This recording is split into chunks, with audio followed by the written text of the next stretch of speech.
Cześć, witam Was Energik w kolejnym odcinku To Było Grane. Dzisiaj gra, którą starałem się zrobić dla Was od początku istnienia kanału. Z tego powodu, że nie mogłem jej uruchomić, ale jako, że jestem człowiekiem, który nigdy się nie poddaje, w końcu mi się udało i dzisiaj ta gra dla Was tutaj dzisiaj ją omówię. Jest to Shadow of the Empire. W mojej ocenie jedna z fajniejszych gier z Gwiezdnych Wojen. Warto zwrócić uwagę na genezę powstania, bo Shadow of the Empire było projektem zrealizowanym przez Lucasfilm, które chciało stworzyć dokładnie taką samą otoczkę jak przy wydaniu filmu, tylko że bez filmu.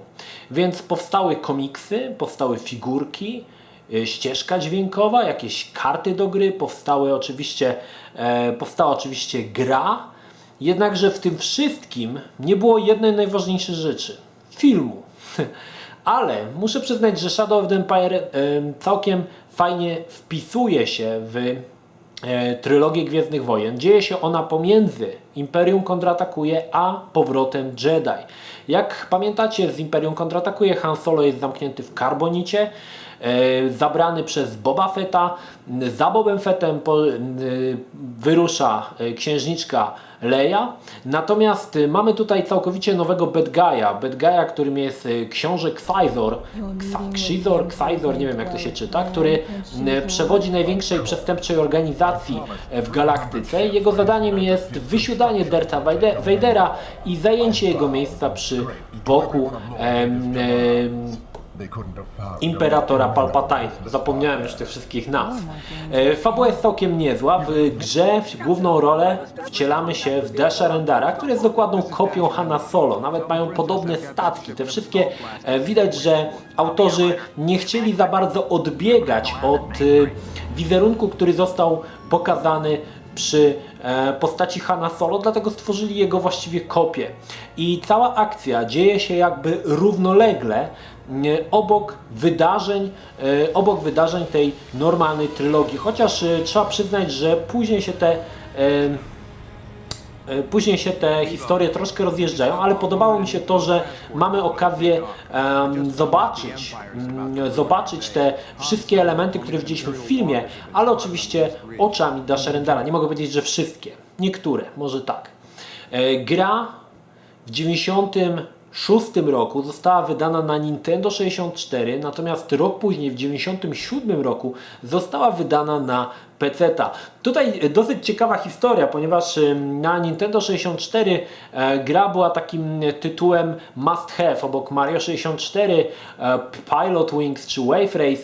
Shadow of the Empire był takim tytułem, który trzeba było zagrać, żeby zagrać trzeba było mieć konsolę Nintendo 64. Oczywiście, jeżeli pamiętacie konsolę Nintendo 64, gry były na kartridżach, także no powiedzmy sobie szczerze, nie było tam cutscenek, zamiast cutscenek były nieruchome obrazki. Oczywiście cały gameplay został. I rok później zdecydowano się wydać tą grę na PC-ty, jednakże warto zauważyć, że w tamtym czasie, w 1996 roku, coraz bardziej popularne były akceleratory grafiki. Dzisiaj akceleratorem grafiki jest sama karta graficzna, GeForce. Kiedyś to nie było takie oczywiste. Kiedyś akcelerator grafiki był obok karty graficznej. Był on osobną kartą. I Shadow of the Empire wykorzystywał te pierwsze akceleratory grafiki, m.in. Voodoo, nie pamiętam jakie tam były jeszcze, Renderation chyba, różne takie dzisiaj w ogóle egzotyczne wynalazki. I właściwie bez tych akceleratorów dzisiaj tej gry nie sposób uruchomić. Wierzcie mi, że walczyłem z nią na wszystkie możliwe sposoby. Na Ubuntu kiedyś mi się udało ją odpalić, ale działało to bardzo wolno i w końcu po 2 latach walki udało mi się ją odpalić i dla Was gameplaye, które tutaj widzicie, są w pełnym HD. To jest też nie lada wyzwanie. Tak jak mówiłem, w grze wcielamy się w Dasha Rendara i mamy szereg misji do wykonania. Właściwie tych misji jest 10, ale są one dosyć zróżnicowane. Nie mogę powiedzieć, że wszystkie są dobre. Niektóre są dobre, niektóre są słabe. Pierwsza misja, w mojej ocenie najlepsza, to atak na planecie Hoth, gdzie żołnierze starają się przejąć bazę rebeliantów. Jest to otwierająca scena na w filmie Imperium kontratakuje i ten level jest najciekawszy, ponieważ wsiadamy w Landspeedera i własnoręcznie możemy niszczyć nadciągające AT-AT, AT-ST, możemy używać kabla, tak jak w filmie, aby przewrócić te wielkie maszyny i wycofać je z walki. Muszę przyznać, że ten poziom z całej gry jest najlepszy. I wiedzieli to też sprytni specy od PR-u i demo Shadow of the Empire zawierało właśnie ten jeden pierwszy poziom, który jest najlepszy z całej gry. Dzisiaj oczywiście możecie się z tego śmiać, że malutkie pole manewru, że tekstury rozmazane, że grafika licha, ale wtedy, powiem Wam szczerze, w 1997 roku to mi gały na wierzch wyskoczyły, jak to zobaczyłem i jak to fajnie się, słuchajcie, grało. Oprócz poziomów latanych na planecie Hot mamy poziomy widziane z perspektywy trzeciej osoby, czyli coś takiego jak w Tomb Raiderze.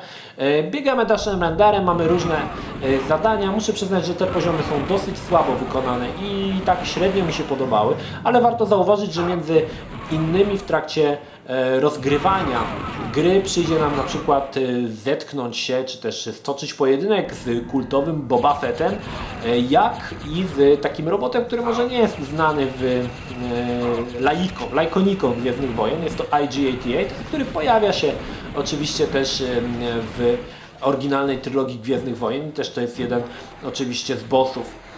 Oprócz tych dwóch poziomów mamy jeszcze poziomy latane, gdzie latamy w kosmosie i naszym celem jest, używając celowniczka, zestrzeliwanie kolejnych nadlatujących statków. I to są zazwyczaj TIE Fightery i TIE Bombery. No i takich poziomów są dwa. I ostatnim poziomem jest wyścig na scoutbike'ach, czyli na takich motorach antygrawitacyjnych, które swoją drogą pojawią się w najnowszym Call of Duty Advanced Warfare. Co ciekawe, widziałem te motory, ale to Gwiezdne Wojny były pierwsze.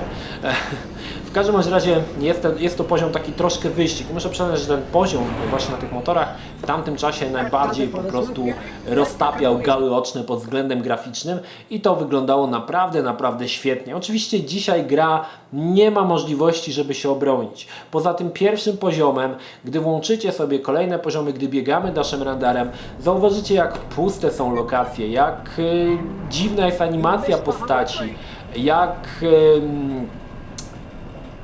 mało tych obiektów, jak tła są ubogie, jak ubogie są tekstury, ale nadrabia to oczywiście wszystko do strzelania, nadrabia to wszystko strzelaniem do tych szturmowców w tych białych uniformach, do tej pierwszej trylogii, którą ludzie, którzy są w moim wieku, bardziej cenią niż te wszystkie nowe wynalazki, łącznie z komputerowym Clone Wars. Także naprawdę muszę przyznać, że ta gra fajnie wpasowywała się w Gwiezdne Wojny i była takim troszkę powiewem świeżości. Aż dziwię się, że nie powstały kolejne części Shadow of the Empire, bo aż się o to prosiło, bo jest to naprawdę fajna gra. Bohater jest całkiem nieźle skrojony. Mogę mieć zastrzeżenia do głównego bad guy'a, do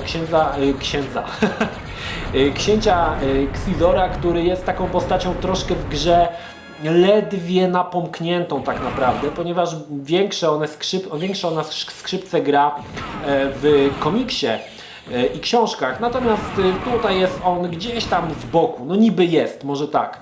Na pewno nie jest to tak fajna postać jak postać admirała Trauna z innej trylogii książkowej, ale może być, może tak, może być. Gra, tak jak mówiłem, wykorzystuje akceleratory graficzne i w tamtym czasie to był najnowszy szczyt techniki, żeby gra działała w płynnych 60 klatkach, w podwyższonej rozdzielczości 640x480, dodatkowo z rozmywaniem tekstur i takim szczątkowym antyaliasingiem. To było naprawdę coś i zobaczenie tej gry, jak wygląda ona na akceleratorze, porównanie jej na renderze sprzętowym, który tam wyciągał ze 2 klatki na sekundę, no to było naprawdę wow, to jest niesamowite, nie? W każdym bądź razie, gra się naprawdę świetnie. Dzisiaj po latach grało mi się nadal dobrze, chociaż denerwowały mnie pewne rzeczy, których nie pamiętałem wcześniej. Przede wszystkim dziwny sposób sterowania Dashem Rendarem, który jest dosyć bezwładny i często zdarzało mi się spadać w przepaść tylko dlatego, że puściłem klawisz, a Dash jeszcze siłą rozpędu ze 2 kroki robił i spadał w przepaść. Także dosyć dziwnie się to wydaje się, że postać pływa, a nie biega. Także dosyć dziwnie to wygląda. Niemniej jednak można to jakoś się przemóc. W tamtym czasie ogromne wrażenie też robiły scenki przerywnikowe. Dzisiaj może już te scenki przerywnikowe nie robią takiego wrażenia jak kiedyś, ale zobaczyć na CGI zrobionego Boba Fetta zawsze jest super i ja zawsze uważam, że wygląda to ekstra. Natomiast zobaczenie tutaj w tej grze na CGI Luka Skywalkera i Księżniczki Lei, no to potem będziecie mieli koszmary, jak to zobaczycie. Słuchajcie, Shadow of the Empire, tak jak mówię, była dziełem wykonanym przez LucasArts i George Lucas postanowił w pewien sposób wpleść, oczywiście to jest jeden niuans w filmie, ale warto zauważyć, że postanowił wpleść postać Dasha Rendara do oryginalnej trylogii Gwiezdnych Wojen. Zapytacie się, gdzie on jest? Jest on w momencie, kiedy Obi-Wan Kenobi, Luke Skywalker, C-3PO i R2-D2 przybywają do Mos Eisley. Gdy jest pokazana panorama Mos Eisley, zauważycie, że startuje tam jeden statek. I ten statek to jest właśnie Outlander Dasha Rendara. Dla wszystkich pokazuję tutaj zrzut screenu z mojego Blu-raya, gdzie ten statek się znajduje. To oczywiście jest mały niuans i on się pojawia dopiero w trylogii tej poprawionej, ale warto zwrócić uwagę, że George Lucas zadbał o to, aby powiązać Shadow of the Empire z oryginalną trylogią. To jest też według mnie bardzo fajnym rozwiązaniem. Prawdopodobnie tych niuansów jest więcej, które wyjaśniają pewne nieścisłości pomiędzy 5. a 6. częścią Gwiezdnych Wojen. Aczkolwiek tutaj by musieli się wypowiedzieć wytrawni znawcy Gwiezdnych Wojen, jakie to niuanse jeszcze się znajdują. Podejrzewam, że tam coś może być na przykład z Boba Fettem i jego statkiem Slave. Nie wiem, czy ten właśnie z pojedynku z Dashem Rendarem Slave 1 ulega zniszczeniu i następnie w powrocie Jedi występuje statek Slave 2, ale jestem tutaj nie do końca przekonany. To by musiał ktoś się wypowiedzieć. Tak jak mówiłem, Gwiezdne Wojny podobają mi się, jestem fanem, ale nie fanatykiem. Słuchajcie, w grze pudełko, które tu widzicie, jest to edycja oczywiście premierowa z brzydką nalepką, że gra była kupiona za 34-35 funciaków. W każdym razie cieszy to, że nawiązuje ona do starej trylogii. Warto zauważyć, że 97 rok to rok, kiedy zaczęła gościć na ekranach kin nowa trylogia i był zalew lipnych gier z epizodu pierwszego. Poza Racerem były takie koszmarki jak na przykład coś tam Gun, nie pamiętam, mam tą grę na ruskim tłoku, kiedyś Wam ją pokażę. Zalew słabiuteńkich gier opartych na historii z epizodu pierwszego i to wierzcie mi, że to były naprawdę słabiuteńkie gry. Do dzisiaj uważam, że te wszystkie gry na podstawie tej nowej trylogii nie dorastają do pięt tym grom ze starszej trylogii. Prawdopodobnie dlatego, że jest to podyktowany moim sentymentem do tej starszej trylogii. I dla mnie strzelanie do szturmowców jest o wiele fajniejsze niż strzelanie do battle droidów. Ale oczywiście co kto woli, prawdopodobnie młodsze pokolenie bardziej uważa tą nową trylogię niż tą starą i dla nich jest to odwrotnie. No ja uważam, że jest właśnie tak jak powiedziałem, dlatego Shadow of the Empire był tym powrotem do tej starej, fajnej trylogii, gdzie znów mogłem zobaczyć białych szturmowców, gdzie znów mogłem, nie wiem, zobaczyć TIE Fightery, TIE Bombery, Star Destroyera i te wszystkie statki, które są tak kultowe wśród fanów Gwiezdnych Wojen. No dobrze, zobaczmy, słuchajcie, co jest w środku. W środku niestety jest bardzo, bardzo skromnie. W pudełku oprócz niewypełnionej karty rejestracyjnej znajduje się tylko i wyłącznie płytka. Płytka w środku posiada oczywiście manual w postaci książeczki. Znajduje się tutaj, zerknę, jest on dosyć fajnie ilustrowany, ponieważ jest kolorowy. Tutaj macie akurat scenę z Bitwy o Hoth, także dosyć to fajnie wygląda. Właściwie są tutaj takie troszkę screeny z gry, można zobaczyć, ale to jest też ważne, że wszystkie postacie tutaj w grze, które występują, też są pokazane. Warto zauważyć, że występuje Wampa dla fanów, którzy oglądali Imperium kontratakuje, wiedzą co to za stwór. Wszystkie oczywiście roboty, wszystkie statki, to wszystko jest tutaj ładnie pokazane, jak to wygląda. No i oczywiście to tyle. No, co mogę więcej powiedzieć? Mogę jedynie powiedzieć tyle, że gra jest koszmarnie trudna do uruchomienia na najnowszych systemach i powiem szczerze, że w pewnym momencie już byłem tak zdesperowany, mówię, że zrobię ten gameplay po prostu na emulatorze Nintendo 64 i powkładam po prostu w to cutscenki z oryginalnej gry, ale powiem szczerze, że kłóciłoby to się ze mną i z moim poczuciem sprawiedliwości, dlatego mówię nie, kiedyś to odpalę, wtedy zrobię odcinek i w końcu mi się udało, słuchajcie, i dzięki czemu możecie dzisiaj ten film oglądać. Gwiezdne Wojny oczywiście to ogromna machina gier z Gwiezdnych Wojen, będę starał się pokazywać więcej, ponieważ jest ich troszkę mało w tej serii, a jest jeszcze parę tytułów wartych uwagi. Niektóre tytuły jeszcze wiele osób pytało, czy będą, także myślę, że one się pojawią. Słuchajcie, no tyle odnośnie Shadow of the Empire, nadal świetna gra pomimo lat. Nie starzeje się, oczywiście zestarzała się brzydko, no, trzeba przyznać, że grafika jest okropna, ale gameplay jest nadal bardzo dobry, oczywiście nie w wszystkich planszach. Pierwsza misja Battle of Hoth, jeżeli jesteście zainteresowani, ściągnijcie chociaż sobie demo i zagrajcie w tą fajną pierwszą misję i zobaczycie, jak kiedyś gry, które miały szczątkową właściwie grafikę, no może nie szczątkową, ale marną grafikę, marne teksturowanie, ile potrafiły fanu dostarczyć, fanom właśnie Gwiezdnych Wojen. Dostarczyć fanom. Dobre stwierdzenie. To tyle odnośnie Shadow of the Empire i mam nadzieję, że spotkamy się w kolejnym odcinku. Pozdrawiam Was, Energik, trzymajcie się, do następnego. Cześć.